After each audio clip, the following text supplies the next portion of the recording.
नमस्कार दोस्तों, जैसा कि आप जान चुके हैं कि भारत ने अंतरिक्ष में एक बड़ी छलांग लगाई है जब भारत के इसरो द्वारा अमेरिका के ब्लू बर्ड ब्लॉक 2 सैटेलाइट को अर्थ के लोअर ऑर्बिट में स्थापित करने के लिए सफलतापूर्वक आज सतीश धवन स्पेस सेंटर से लॉन्च किया जा चुका है सुबह 8:55 में।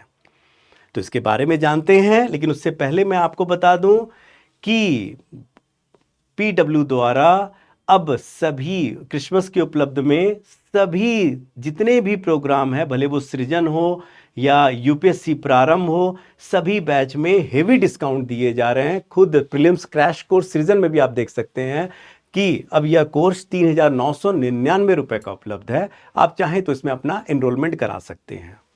चलिए बात करते हैं खबर की।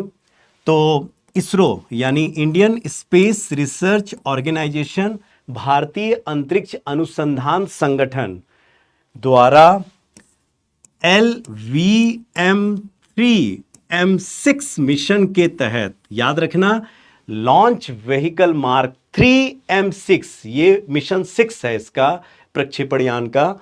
तो LVM-3M6 मिशन के तहत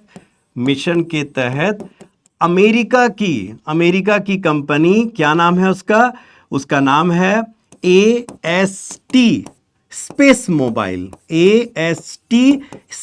मोबाइल कंपनी का जो सैटेलाइट है, सैटेलाइट क्या है, सैटेलाइट का नाम ब्लू बर्ड ब्लॉक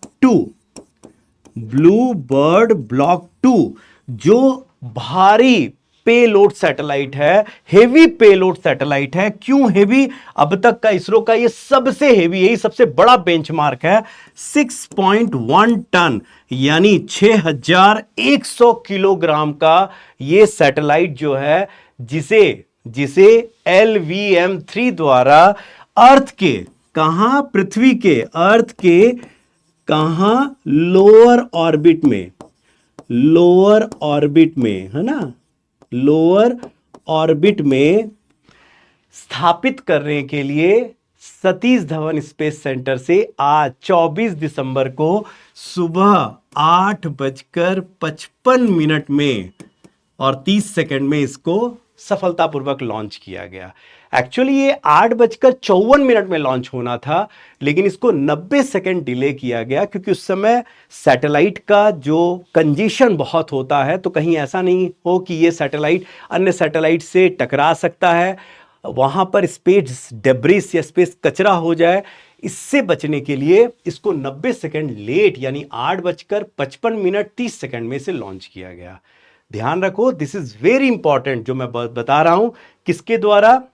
इसरो। तो हमारी एक कंपनी है जिसका नाम है न्यू इंडिया स्पेस लिमिटेड।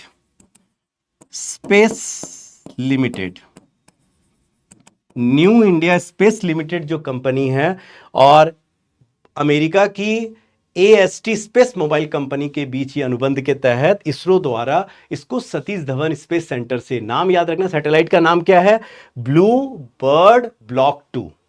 एक बार फिर से बोलो, ब्लू बर्ड ब्लॉक 2 याद रखना। और अमेरिका की कंपनी का नाम भी क्या नाम है, AST स्पेस मोबाइल, याद रखो, AST स्पेस मोबाइल। और सबसे बड़ी बात है लोअर, क्योंकि ये जो है लोअर ऑर्बिट में इसको अभी स्थापित करने के लिए लॉन्च किया गया है, और हेवी पेलोड है। हेवी पेलोड का मतलब पहली बार इतना भारी 6.1 टन डन। देन सबसे इंपॉर्टेंट बात है कि ये जो ब्लू बर्ड ब्लॉक 2 जो सैटेलाइट लॉन्च किया गया है, इसका उद्देश्य क्या है? तो जो सामान्य स्मार्टफोन को अब आसानी से ब्रॉडबैंड से बिना किसी टावर के डायरेक्ट सैटेलाइट से जोड़ा जा सकता है। डायरेक्ट सैटेलाइट से इसको डायरेक्ट सैटेलाइट से अब इसको जोड़ा जा सकता है। This is very important. आप सोचिए, दूर दराज के गांव में, पर्वतीय इलाकों में आप आसानी से अब सरकार ब्रॉडबैंड की सुविधा दे पाएगी बिना टावर के, जहां टावर लगाया नहीं गया है या टावर लगाना मुश्किल है। तो आप सोचिए शिक्षा के क्षेत्र में या स्वास्थ्य के क्षेत्र में कितनी बड़ी डिजिटल क्रांति आ सकती है जब आप स्मार्टफोन बिना किसी टावर के हाई स्पीड 5G को आप बिना टावर के सीधे सैटेलाइट से जोड़ सकते हैं। तो एक बहुत बड़ी क्रांति शिक्षा और स्वास्थ्य के क्षेत्र में। अगर हम लोग यहां बात कर रहे हैं LVM3 यानी लॉन्च व्हीकल मार्क 3 कहते हैं इसको, क्या? लॉन्च व्हीकल मार्क 3 अगर इसकी बात करें तो याद रखना LVM3 जो है, अगर मैं इसको दिखाऊं तो ये देखिए LVM3 को ध्यान से देखिए, ये पहले GSLV के नाम पर था, बाद में 2022 में इसका नाम बदलकर क्या किया गया? LVM3 किया गया, लॉन्च व्हीकल मार्क 3। ये 3 स्टेज का लॉन्च व्हीकल प्रक्षेपण यान है जो मध्यम से लेकर भारी, मीडियम टू हेवी पेलोड ले जाने की क्षमता रखता है, लगभग 8 से 9 टन। तो अभी हम 6.1 टन सैटेलाइट को इसके द्वारा लॉन्च किए हैं। और सबसे खास बात है कि इसको गगनयान प्रक्षेपण यान भी कहा जाता है। और साथ ही साथ अगर बात करें चंद्रयान 2 मिशन की, चंद्रयान 3 मिशन की, तो इसी के द्वारा ही हो पाया है।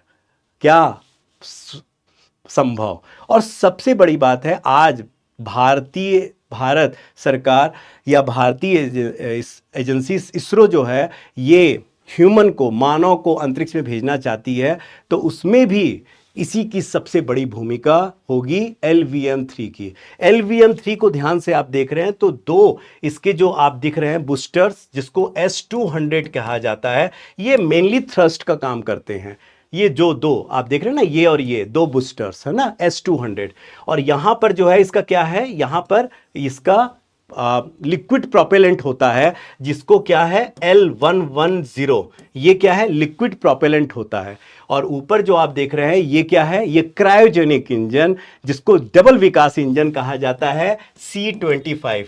अमेरिका ने बहुत कोशिश किया था कि भारत इसको डेवलप ना कर पाए, लेकिन भारत ने इसको इंडिजिनसली, और ना भारत को ये इंजन की जो जानकारी है वो मिल पाए, लेकिन भारत ने इसको इंडिजिनसली अपने ही घर में, इसको अपने ही देश में डेवलप करके दिखाया है।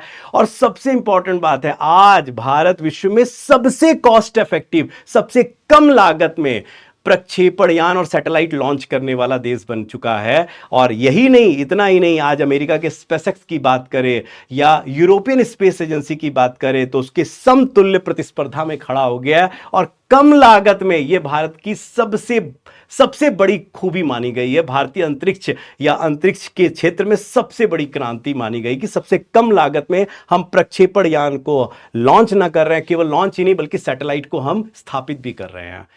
अब सबसे इंपॉर्टेंट बात है, यहां पर एक चीज और ध्यान रखिए कि अगर हम भारत के अंतरिक्ष क्षेत्र में बात करें, स्पेस में बात करें, तो क्या भारत के अंतरिक्ष में FDI की अनुमति है? बिल्कुल, और बल्कि 100% FDI की अनुमति है। लेकिन क्या कंडीशन है, यह भी अपने दिमाग में बैठाइए। जैसे अगर हम उपग्रह की बात करते हैं सैटेलाइट के, तो सैटेलाइट के विनिर्माण की बात करें या सैटेलाइट के परिचालन की बात करें, तो यहां याद रखना केवल 74% FDI की अनुमति है। जबकि सेकंड, अगर हम प्रक्षेपण यान की बात करें, उसकी निर्माण, ठीक है, तो वहां पर याद रखना केवल 49%। और उपग्रह या प्रक्षेपण यान से संबंधित अगर कोई कंपोनेंट के निर्माण की बात कर रहे हैं, तो वहां 100% FDI की अनुमति है। तो ब्लू बर्ड ब्लॉक 2 क्या है, कितनी बड़ी सफलता है, इसको हमने आज जान लिया है। और ये अंतरिक्ष के क्षेत्र में भारत के लिए एक बहुत बड़ी सफलता है। इसी के साथ ये आज का टॉपिक मैं यहां खत्म करता हूं। Thank you so much, all the best, bye bye.